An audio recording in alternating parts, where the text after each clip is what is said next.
नमस्कार, स्वागत है आप सभी का हमारे YouTube चैनल में। कार्तिक माह के महात्म्य का आज मैं आप सभी के समक्ष 14वां अध्याय लेकर आई हूँ।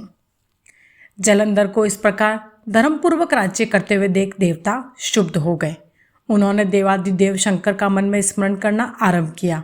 तब भक्तों की कामना पूर्ण करने वाले शंकर ने नारद जी को बुलाकर देव कार्य की इच्छा से उनको वहाँ भेजा।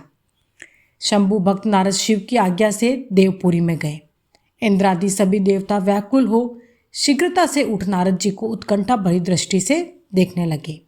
अपने सब दुखों को कहकर उन्हें नष्ट करने की प्रार्थना की। तब नारद जी ने कहा, मैं सब कुछ जानता हूँ, इसलिए अब मैं दैत्यराज जलंधर के पास जा रहा हूँ। ऐसा कह नारद जी देवताओं को आश्वासित कर जलंधर की सभा में आए।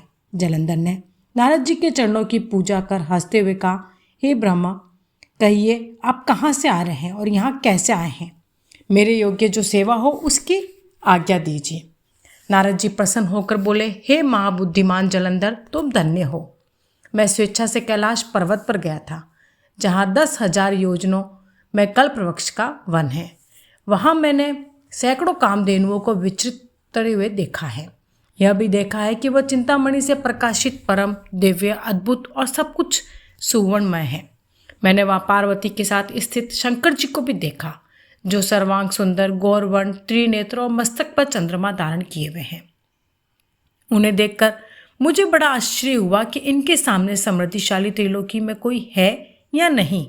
हे दैत्येंद्र, उसी समय मुझे तुम्हारी समृद्धि का स्मरण हो आया और उसे देखने की इच्छा से ही मैं तुम्हारे पास चला आया हूँ। यह सुन जलंधर को बड़ा हर्ष हुआ। उसने नारद जी को अपनी सब समृद्धि दिखला दी। उसे देख नारद ने जलंधर की बड़ी प्रशंसा की और कहा कि निश्चय ही तुम त्रिलोकपति होने के योग्य थे। ब्रह्मा जी का हंस युक्त विमान तुम ले आए हो और पाताल पृथ्वी पर जितने भी रत्न आदि हैं सब तुम्हारे ही तो हैं।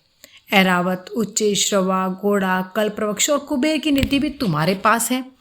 मणियों और रत्नों के ढेर भी तुम्हारे पास लगे हुए हैं। इससे मैं बड़ा प्रसन्न हूँ। परंतु तुम्हारे पास कोई स्त्री रत्न नहीं है। उसके बिना तुम्हारा यह सब कुछ फीका है। तुम किसी स्त्री रत्न को ग्रहण करो। नारद जी के ऐसे वचन सुनकर दैत्यराज काम से व्याकुल हो गया। उसने नारद जी को प्रणाम कर पूछा कि ऐसी स्त्री कहाँ मिलेगी जो सब रत्नों में श्रेष्ठ हो। नारद जी ने कहा, ऐसा रत्न तो कैलाश पर्वत में योगी शंकर के ही पास है। उनकी सर्वांग सुंदरी पत्नी देवी पार्वती बहुत ही मनोहर है। उनके सामने सुंदरी में किसी को भी नहीं देखता। उनके उस रत्न की उपमा तीनों लोकों में कहीं नहीं है। देवर्षि उस दैत्य से ऐसा कहकर देव कार्य करने की इच्छा से आकाश मार्ग से चले गए। यह था कार्तिक मास के महात्म्य का 14वां अध्याय। जल्द ही आपके लिए 15वां अध्याय लेकर आऊंगी। जय श्री कृष्णा, जय श्री हरि।